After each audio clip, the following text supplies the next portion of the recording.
Assalamualaikum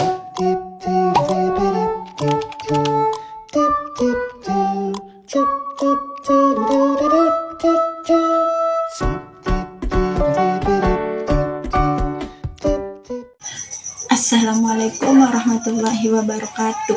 Sebelum menjelaskan materi, perkenalkan, nama saya Vina. Konsep keadilan sosial. 1. Pengertian keadilan sosial. Keadilan sosial adalah sebuah cita-cita atau prinsip yang mengkehendaki terwujudnya masyarakat yang sejahtera, di mana hak-hak dasar setiap individu terpenuhi, serta tidak didiskriminasi, penindasan atau kesenjangan yang ekstrim dalam bidang ekonomi, politik, sosial, dan budaya. Secara umum, keadilan sosial berfokus pada pertama, pemerataan distribusi atau sumber daya, pembagian kekayaan, kesempatan, dan fasilitas publik secara adil dan profesional. Kedua, kesetaraan dan martabat. Setiap orang diperlakukan secara setara dan dihormati martabat kemanusiaannya, terlepas dari latar belakang sosial, ekonomi, ras, dan agama. Yang ketiga, perlindungan kelompok rentan. Adanya upaya khusus untuk membantu dan melindungi kelompok masyarakat yang paling kurang beruntung. 2. Contoh keadilan sosial. Keadilan sosial dapat diwujudkan melalui berbagai kebijakan dan tindakan nyata, seperti pendidikan yang merata, pemberian akses atau pendidikan yang berkualitas dan gratis atau terjangkau bagi yang kurang mampu. Pelayanan kesehatan yang inklusif. Negara menyediakan jaminan kesehatan bagi seluruh warga Indonesia, memastikan setiap orang kaya, miskin mendapatkan perawatan medis yang layak. Pajak progresif. Pemberian sistem pajak yang dimana orang kaya membayar persentase pajak yang masih lebih besar daripada orang miskin untuk mendanai program-program kesejahteraan sosial. Perlindungan hak pekerja, penetapan upah minimum yang layak, jaminan sosial, dan perlindungan hukum bagi pekerja dari eksploitasi. Hai teman-teman, perkenalkan, nama saya Dwi Rindayu dengan NIM 24201183. Baiklah, saya di sini sebagai pemateri kedua. Saya akan melanjutkan materi dari teman saya yang mana sekarang kita membahas mengenai tokoh-tokoh keadilan sosial.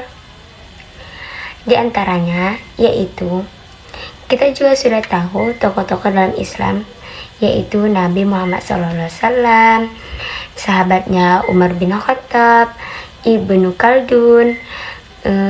Kalau di zaman modernnya sih ada Buya Hamka, Gus Dur, dan Shirin Ebadi.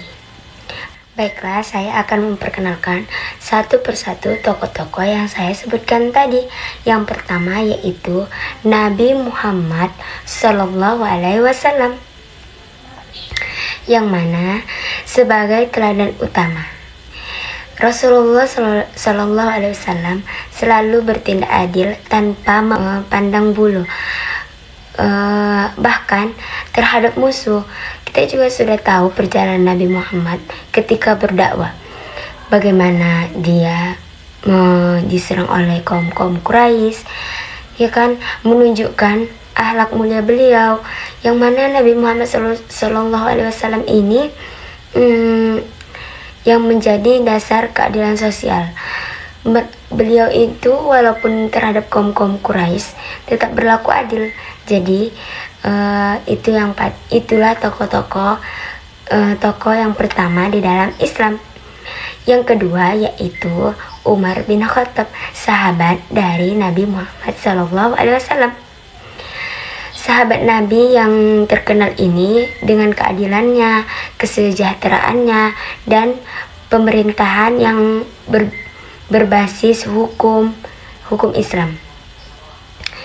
Ia melopori sistem pemerintahan yang efisien dan kebijakan progresif.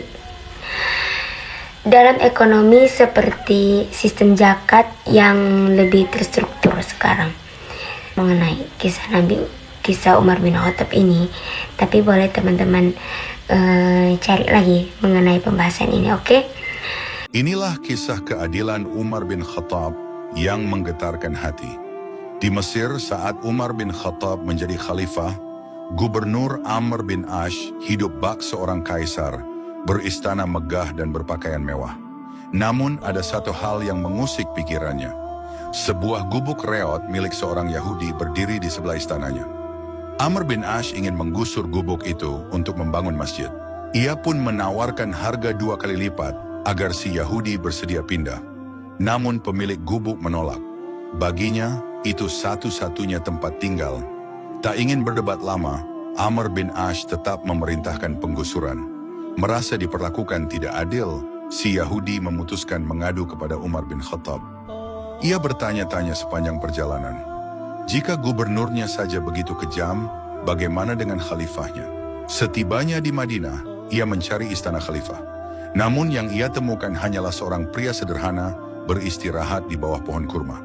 Saat bertanya tentang Umar bin Khattab, pria itu menjawab, istananya ada di atas lumpur, pengawalnya adalah yatim piatu dan janda-janda tua. Lalu pria itu berkata, khalifah yang kau cari ada di hadapanmu sekarang. Si Yahudi gemetar, tak percaya bahwa orang yang begitu sederhana, inilah pemimpin seluruh kaum muslim. Ia pun menceritakan perlakuan Amr bin Ash. Mendengar kisah itu, Umar meminta si Yahudi itu mengambil sepotong tulang unta dari tempat sampah, kemudian menggoreskan garis lurus dengan pedangnya, lalu menyerahkannya kepada si Yahudi. Berikan ini kepada Amr bin Ash, perintahnya. Kebingungan si Yahudi tetap membawa tulang itu ke Mesir. Saat menerimanya, Amr bin Ash langsung pucat. Tubuhnya berkeringat dingin. Tanpa ragu, ia membatalkan penggusuran. Ia lalu berkata kepada si Yahudi, ini peringatan pahit dari Amirul Mukminin. Ia mengingatkanku bahwa suatu hari aku hanya akan menjadi tulang belulang. Maka selama aku berkuasa, aku harus berlaku lurus dan adil. Jika aku menyimpang, ia sendiri yang akan meluruskanku dengan pedangnya. Melihat keadilan Umar, si Yahudi dengan sukarela menghibahkan gubuknya untuk pembangunan masjid. Ia pun masuk Islam. Masjid itu kelak dikenal sebagai Masjid Amr bin Ash, masjid pertama di Mesir dan benua Afrika. Baik, yang ketiga yaitu Ibnu Khaldun, seorang tokoh ekonomi dan sosiologi Islam yang memperkenalkan konsep as-sabiyah, yang kata lain adalah solidaritas sosial. Dalam karyanya Muqaddimah yang menekankan pentingnya keadilan sosial untuk membangun masyarakat. Benar sih, karena kalau tidak ada keadilan, masyarakat akan hancur. Karena semua masyarakat pasti memerlukan yang namanya keadilan. Bayangkan seorang pemikir yang ide-idenya begitu revolusioner, sehingga mendahului zamannya hingga berabad-abad. Inilah kisah Ibnu Khaldun, bapak sosiologi modern. Lahir di Tunisia pada tahun 1332, Ibnu Khaldun adalah seorang cendekiawan muslim yang karyanya, Muqaddimah, mengubah cara kita memahami sejarah, politik, dan masyarakat. Dalam Muqaddimah, Ibnu Khaldun menjelaskan teori tentang asal-usul peradaban, dinamika kekuasaan, dan siklus kejayaan serta kehancuran negara-negara. Dia juga memperkenalkan konsep asabiyah atau solidaritas sosial yang menjadi kunci pemahaman tentang kekuatan dan kelemahan masyarakat. Ibnu Khaldun bukan hanya seorang sejarawan, tapi seorang visioner yang mengajarkan kita untuk melihat dunia dari perspektif yang lebih luas dan mendalam. Yang keempat yaitu Buya Hamka, yang mana Buya Hamka ini tokoh ulama Indonesia yang dikenal memperjuangkan nilai-nilai keadilan sosial melalui pemikirannya dan menuliskan tentang keadilan sosial dalam Al-Quran. Kita juga sudah tahu mengenai Buya Hamka ini perjuangannya seperti apa.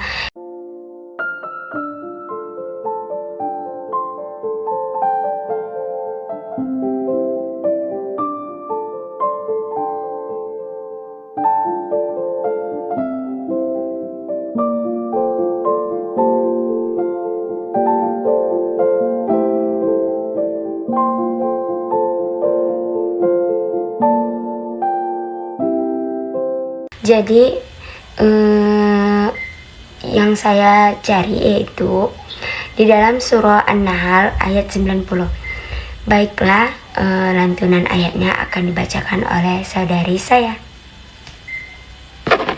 Inna Allah ya'muru bil adli wal ihsani wa ita'i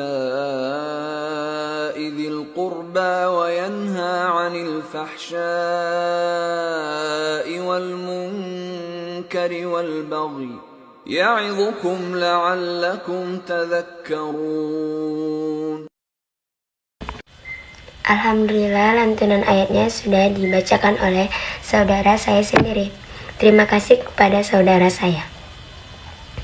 Baik, kita akan lanjut ke tokoh-tokoh selanjutnya, yaitu Abdurrahman Wahid atau biasa disebut dengan Gus Dur. Kita juga sudah tahu bahwa Gus Dur ini adalah mantan Presiden Indonesia. Mantan Presiden Indonesia ini yang dikenal memperjuangkan demokrasi dan keadilan sosial, menunjukkan bahwa agama dan demokrasi dapat berjalan berdampingan. Pak, kenapa dulu mereka selalu menghina, mengatakan presiden kok buta?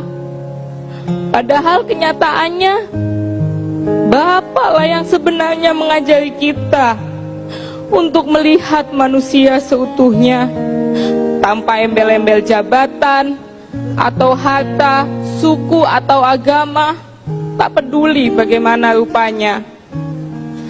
Pak, kenapa dulu mereka melecehkan, mengatakan presiden kok nggak bisa jalan sendirian, harus dituntun kemana-mana? Padahal kenyataannya Bapaklah yang sebenarnya menuntun rakyat Indonesia menuju demokrasi dan keadilan yang sesungguhnya.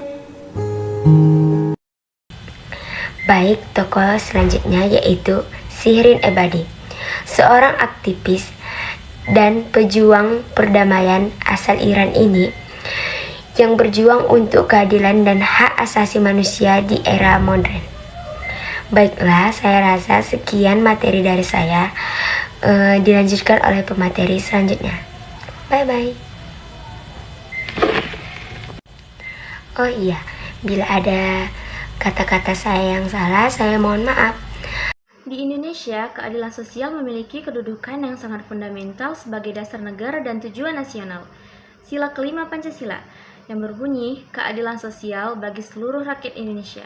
Ini adalah dalil ideologis dan filosofis tertinggi yang mewajibkan negara untuk mewujudkan kesejahteraan sosial dan pemerataan bagi seluruh warga negara tanpa terkecuali. Undang-Undang Dasar tahun 1945 Pasal 34 Ayat 1 dan 2. Dalam ayat 1, fakir miskin dan anak-anak terlantar dipelihara oleh negara. Dalam ayat 2, negara mengembangkan sistem jaminan sosial bagi seluruh rakyat dan memperdayakan masyarakat yang lemah dan tidak mampu sesuai dengan martabat kemanusiaan. Ini adalah dalil konstitusional yang menugaskan negara untuk mewujudkan keadilan sosial, terutama dalam hal perlindungan dan kesejahteraan sosial.